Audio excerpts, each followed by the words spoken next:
Sebagai penjawat awam, ketepatan maklumat peribadi amat penting kerana ia mempengaruhi perancangan strategik perkhidmatan awam.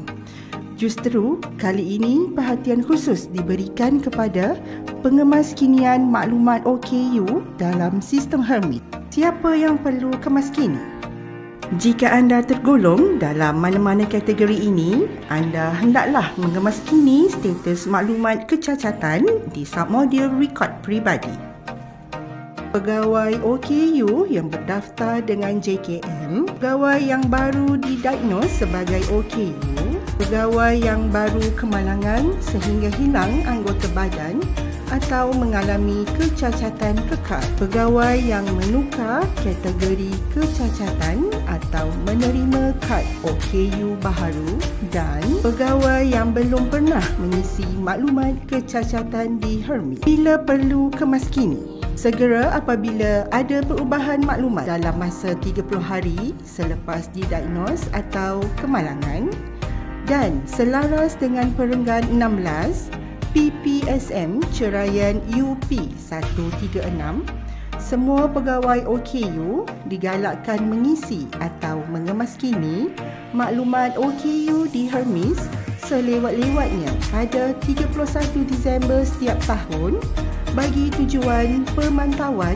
dan pengemaskinian data tahunan. Kepentingan kemas kini mengaktifkan hak dan sokongan dalam dasar pengambilan dan pengurusan inklusif OKU PPSM Ceraian UP 136 dan Seksyen 29 Akta OKU 2008 berkaitan akses kepada pekerjaan, memudahkan pertimbangan dalam pemadanan jawatan dan penempatan mesra OKU, akses kepada penyesuaian yang munasabah, membantu penyediaan kemudahan dan sokongan kerja, dan data tepat memberi impak kepada dasar yang lebih berkesan untuk OKU sektor awam.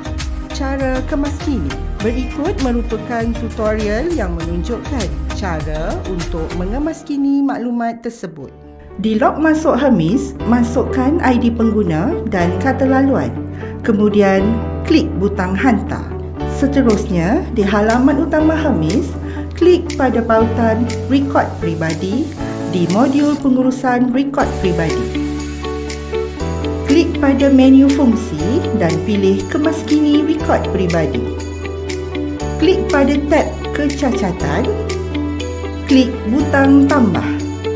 Isikan maklumat berikut: kategori kecacatan, jenis kecacatan, sebab kecacatan, tarikh kemalangan, tarikh kecacatan, tarikh sembuh, nombor pendaftaran OKU, nombor laporan doktor, sebab kemas kini.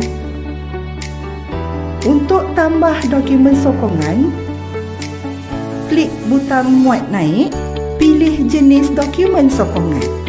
Masukkan nama fail, saiz dokumen dihadkan sehingga 2 MB.